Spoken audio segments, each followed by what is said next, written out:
২০০ আসন পেলেও জাতীয় সরকার গঠন করবে জামায়াতে ইসলামী, কথাটা কিন্তু মোটেও রসিকতা করে বলেননি আমির ডাক্তার শফিকুর রহমান।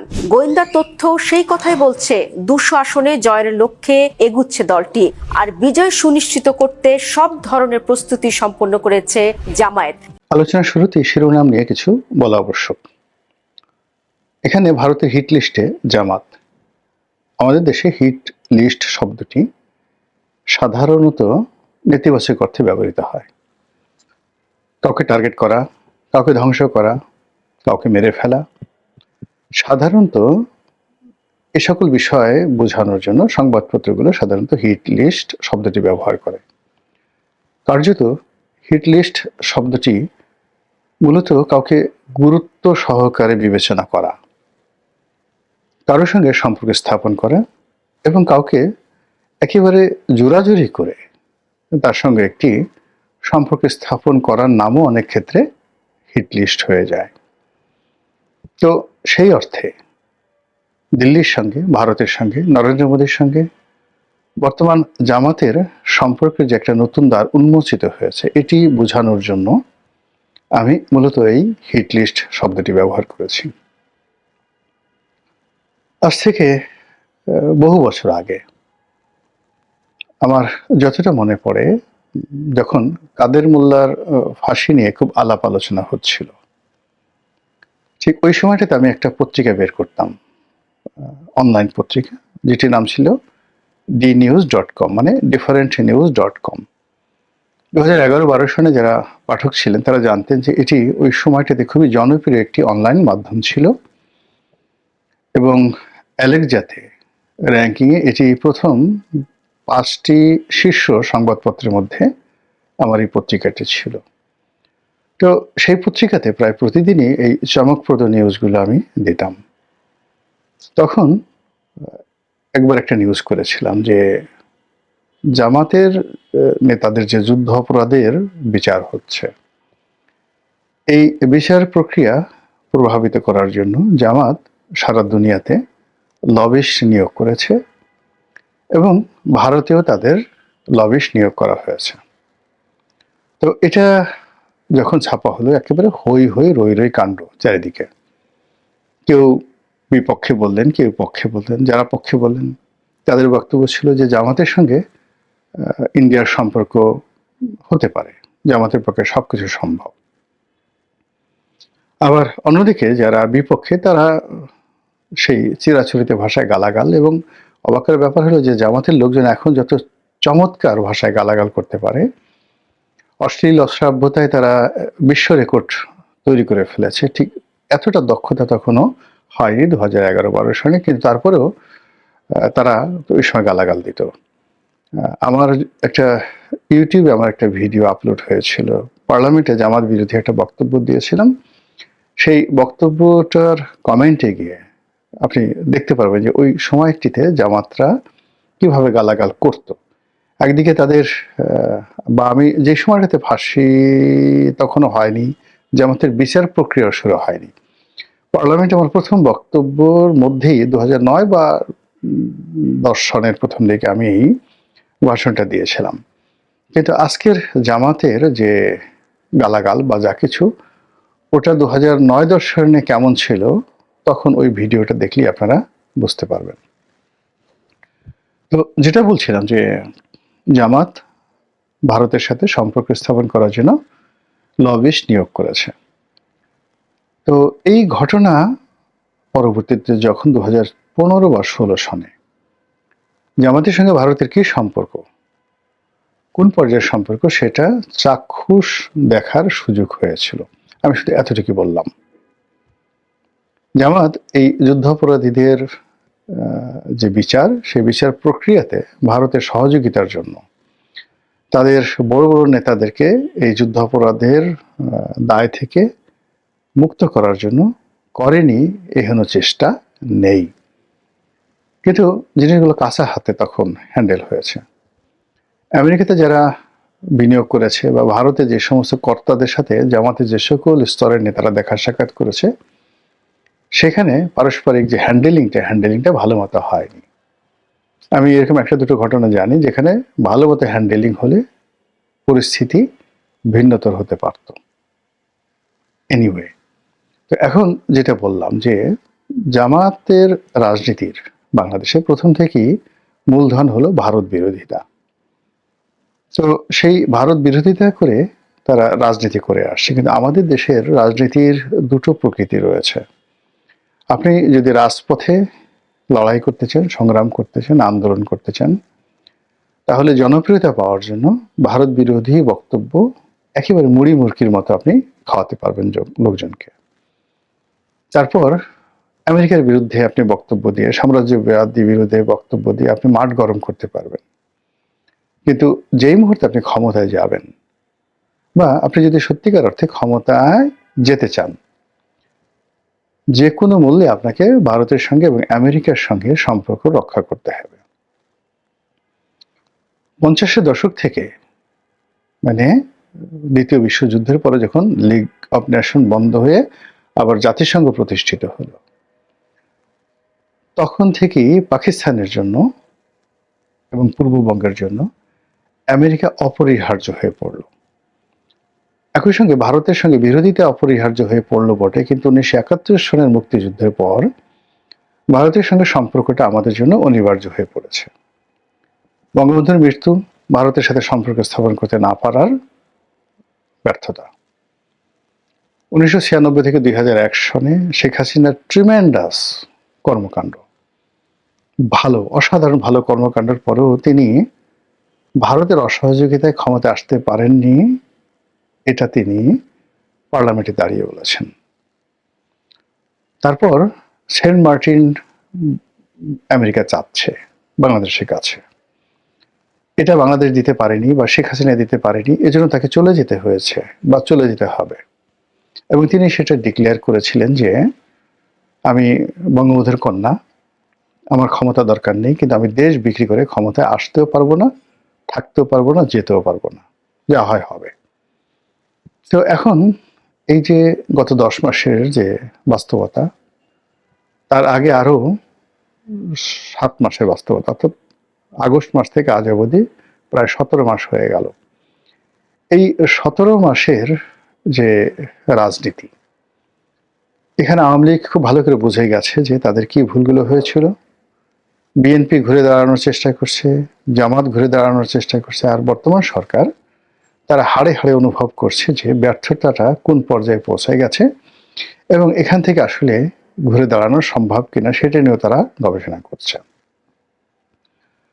তো সেই অবস্থাতে রাজনৈতিক দলগুলোর একটা ভিন্ন ভিন্ন কৌশল থাকে। জামাতও সেই কৌশল অবলম্বন করছে।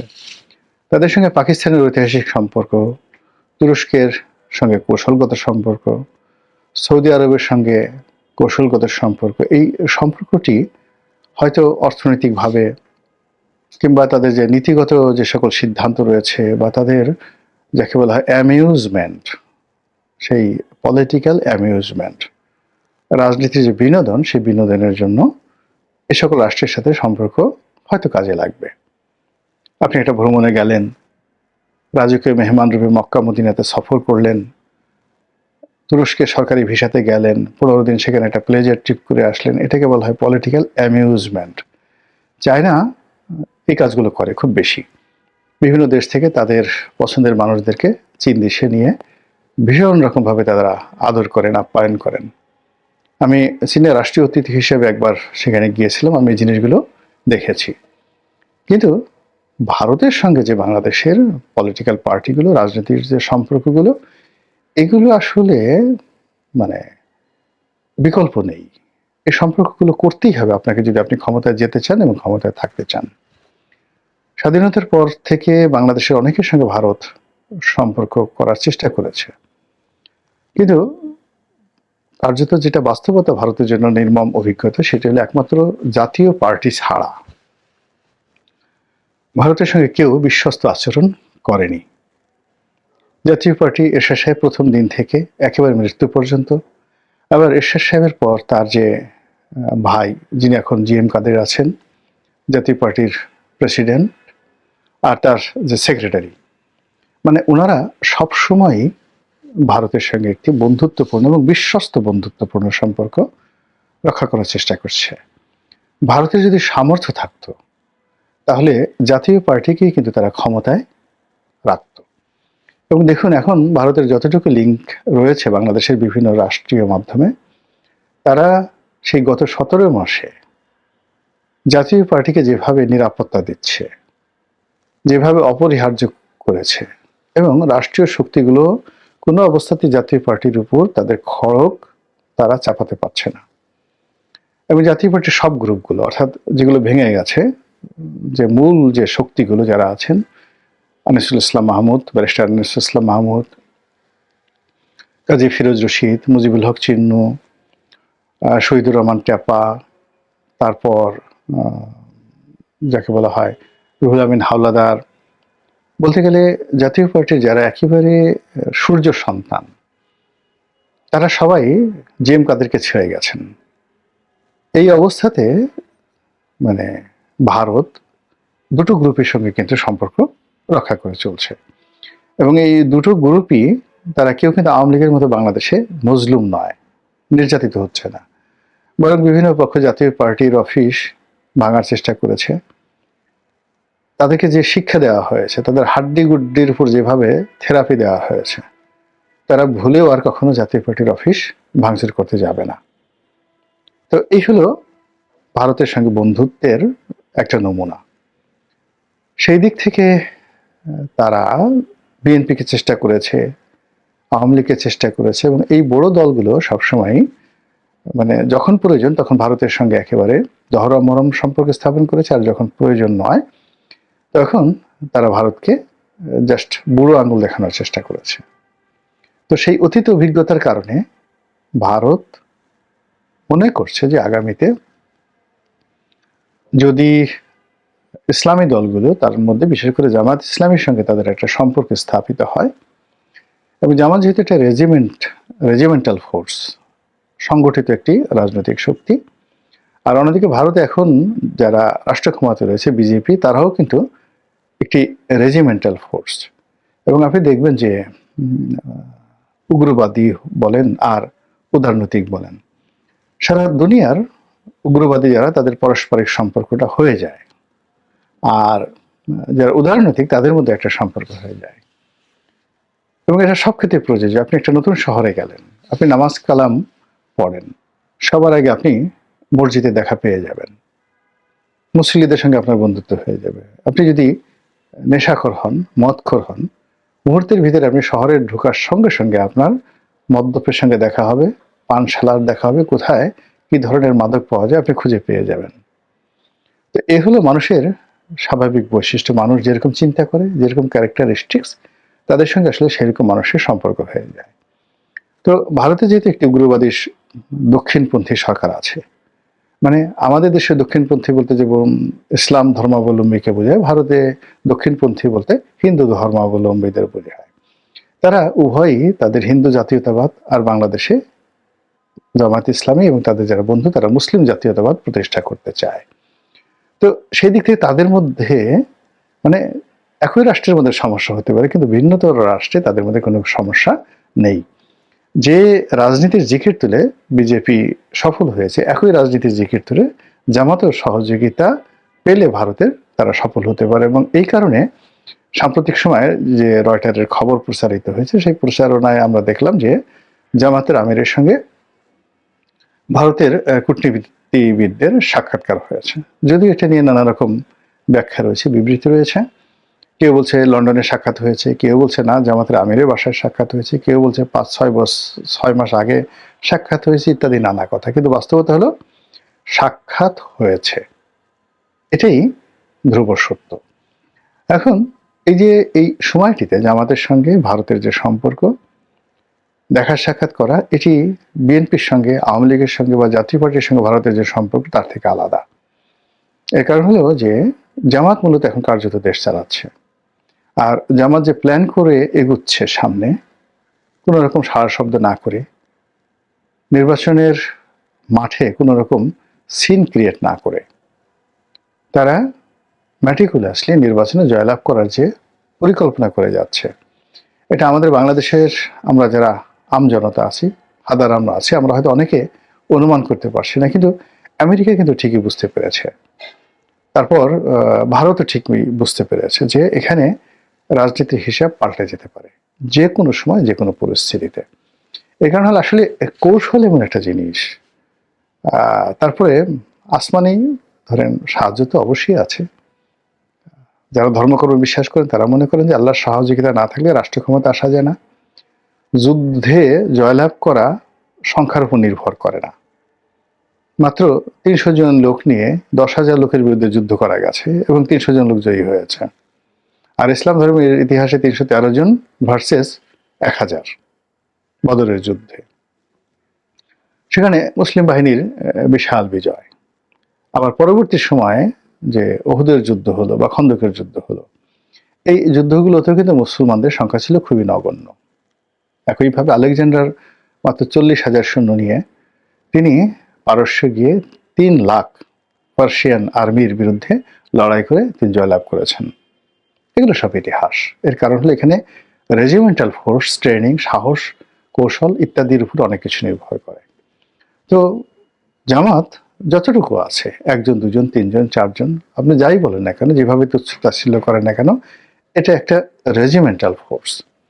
তো সেই রেজিমেন্টাল ফোর্সের তাদের অর্থ আছে, টাকা আছে, তার সঙ্গে যদি ভারতীয় কৌশল, চাণক্য নীতি তাদের সঙ্গে যুক্ত হয়ে যায়, তাহলে আমাদের দেশে যে প্রথাগত নির্বাচনের ইঞ্জিনিয়ারিংটা রীতিমতো প্রাতিষ্ঠানিক রূপ লাভ করেছে। এবং এই সময়টাতে আমরা কেউ টের পাচ্ছি না। যেমন আমার একটা মামলা ঢাকা কোর্টে, তো এই মামলার একটা শুনানি ছিল।